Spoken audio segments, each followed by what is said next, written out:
हमारे पीटीएम के अंदर जो है देलवास गांव के राजेंद्र लांबा जी आए हैं। एक जागरूक अभिभावक के रूप में इनकी पहचान है।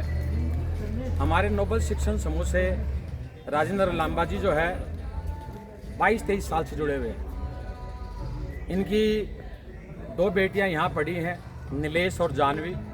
दोनों ही बेटियां 10वीं क्लास में जो है अबाउ 95% और 12th के अंदर एक बच्ची जो है नीलेश जो बच्ची है वो पूरे राजस्थान बोर्ड मेरिट में जो है उसने 7वां स्थान प्राप्त किया और जानवी ने जो है पूरे जिले के अंदर जो है 12वीं क्लास में प्रथम स्थान प्राप्त किया। और दोनों ही बेटियां जो है हमारे पास पढ़ी हैं। दोनों ही बेटियां जो है प्रतिभावान बेटियां हैं और उसी का परिणाम है कि इस वर्ष जो हमारे रिजल्ट आए MBBS के नीट परीक्षा के, उसमें उस बेटी ने जो है दूसरे प्रयास में ही जो है सफलता प्राप्त की है। और दूसरी बेटी जो है नीलेश, वो सिर्फ 2 अंकों से CGL परीक्षा से जो है वो चयनित होने से वंचित रह गई। और अब सर बता रहे हैं उसने RS में इसमें CGL की जो परीक्षा है इसमें प्री एग्जाम में वो बच्ची क्लियर हो गई है उसकी। तो जो है ढेरों शुभकामनाएं राजेंद्र जी को कि बेटियां जो है एक समाज को और परिवार को एक संदेश दे रही हैं कि अगर हम बेटियों पे पढ़ाई पे ध्यान दें, अगर हम बेटियों को जो है मोटिवेट करें तो बेटियां जो है बेटों से भी बेहतर कार्य कर सकती हैं। जिम्मेदारी के मामले में भी बेटियां जो है परिवार की जिम्मेदारी निभाने में भी बहुत अच्छा कार्य कर रही हैं और पढ़ाई में भी अच्छा कार्य कर रही हैं। और मैं इसी कड़ी में एक नाम जो है और जोड़ना चाहूँगा कि हमारे नज़दीकी गाँव जारोटा गाँव है, वहाँ की एक बच्ची है रौनक बड़ौदा। उस बच्ची ने जो है नर्सरी क्लास से 12th क्लास तक जो है नोबल स्कूल देलवास में पढ़ाई की और 12वीं क्लास में वो बच्ची जो है पूरे राजस्थान में प्रथम आई थी 12वीं साइंस में।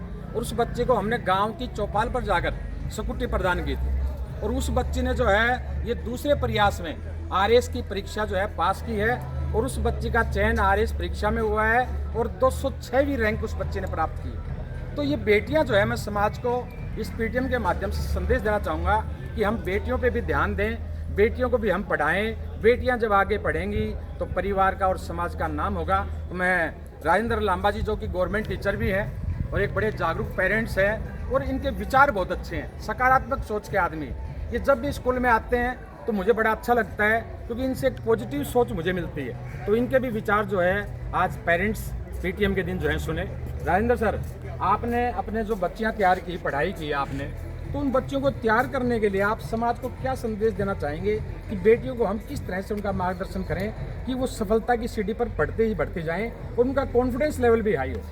इस मामले में मेरी माँ बिल्कुल अनपढ़ थी, लेकिन वो एक ही बात बोलती थी कि बेटियां पढ़ाने से 2 परिवार सुधरते हैं, अगर बेटियां नहीं पढ़ेंगी तो 2 परिवार बर्बाद हो जाएंगे। इसलिए उनके विचारों को हमने आगे बढ़ाना शुरू किया और इसी कड़ी में मैं आम आदमी से भी यही कहना चाहता हूँ कि जब तक बेटियां आगे नहीं बढ़ेगी ये समाज कभी नहीं बढ़ सकता।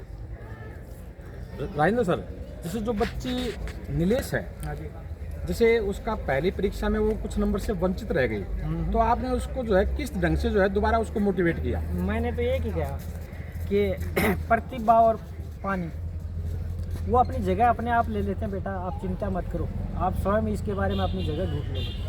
मतलब हम जो है कर्म करते चले। हाँ, मेहनत सबसे है।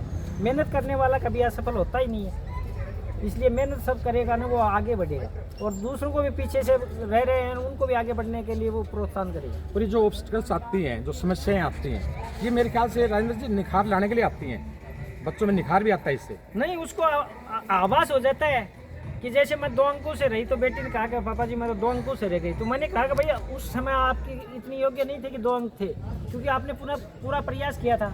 वो 2 अंक बहुत महत्व है, ये नहीं कि 2 अंक क्या थे। उस अगली बार जब आप करो तो उस 2 अंकों को छोड़ना मत। तो जानवी जो सबसे छोटी बेटी है आपकी, नटखट है और घर परिवार की जो है वो सबसे जो है प्रिय भी है, तो उस बच्चे ने जो है दूसरे प्रयास में जो MBBS की परीक्षा जो है ये क्लियर की, MBBS में उसने चयन करके दिखाया। तो उसको जो है छोटी बच्ची को आपने जो है घर पे मैं देखता था कि वो ऑनलाइन भी तैयारी करती थी, तो उसको किस ढंग से आपने जो है उसको जब प्रथम प्रयास में वो बच्ची रह गई थी तो आपने उसको किस ढंग से डील किया था? मैंने तो उसको यही कहा था कि आप कहाँ तक पहुँच गई। तो उसने मेरे को एक बात कही, जब दूसरी बार जब वो पेपर दे के बाहर निकली तो उसका चेहरा थोड़ा मायूस था। मैंने कहा कि बेटा मेरे को लग रहा है तू पूर्णतः डॉक्टर बन गई। अच्छा। तो उसने मुस्कुरा के कहा कि हाँ डॉक्टर मैं ज़रूर बन गई और इससे ज़्यादा मैं प्रयास भी नहीं कर सकती। और मुझे लग रहा है कि मैं लगभग आपकी आशाओं पे पूरी हो गई। तो उसका जो बच्चे का जो टारगेट था, मेरे को ध्यान है ऑफिस में जब आप उसका एडमिशन करवा रहे थे, जो 7th 8th क्लास में थी, तो मैंने कहा बेटा जानवी आप क्या बनोगे?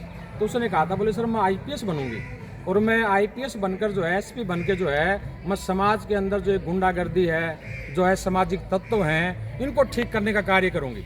तो बीच में उस बच्चे ने अपना ये टारगेट चेंज करके, और आगे का वो टारगेट मैंने पूछा भी था उससे, बोले सर बनना तो मुझे आईपीएस ही है, लेकिन एक बार जो है कुछ घर वालों की इच्छा थी, तो मैं जो है एक बार जो है ये एमबीबीएस का चयन करके दिखा रही हूँ। नहीं, उसने क्या अपने क्षेत्र के बारे में उसने एक ही चीज़ सोची, और वो आपसे भी कि बाकी चीज़ें तो यहाँ हो गई, लेकिन हेल्थ के बारे में यहाँ पर अपने कमियाँ हैं। अच्छा। तो उसने अपना ये जुनून लगाया कि कम से कम मैं तो कुछ बन के बताऊँ, तो हो सकता है उसमें कुछ सहयोग कर सकूँ।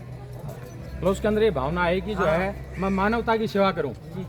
और इसके अंदर बच्चे जो है कम अभी जा रहे हैं, तो मैं जो है इस साइड में जाकर, मेडिकल साइड में जाकर, और मानवता की भावना के साथ जो है और लोगों को जो है उसमें स्वास्थ्य लाभ करवाऊँ। तो उस बच्चे का थोड़ा सा वो टारगेट चेंज हुआ, लेकिन उस बच्चे ने जो है एक गांव के अंदर जो है एक मैसेज दिया है कि हम जो है ऑनलाइन रहकर भी तैयारी कर सकते हैं। तो धन्यवाद राजेंद्र जी, आज आप जो है अपने और परिवार के बच्चों को साथ लेके आज हमारे साथ आए, हमारी पीटीएम में आए। इसमें टीचर्स को भी आपने मोटिवेट किया, और हमें भी जो है आपने कई चीज़ें बताई हैं, और समाज को भी जो है इस पीटीएम के माध्यम से आपने एक संदेश दिया है कि बेटियों को भी हम जो है मोटिवेट करके जो है और मार्गदर्शन देकर और आगे सफलता की सीढ़ियों पर चढ़ा सकते हैं। धन्यवाद सर। ओके।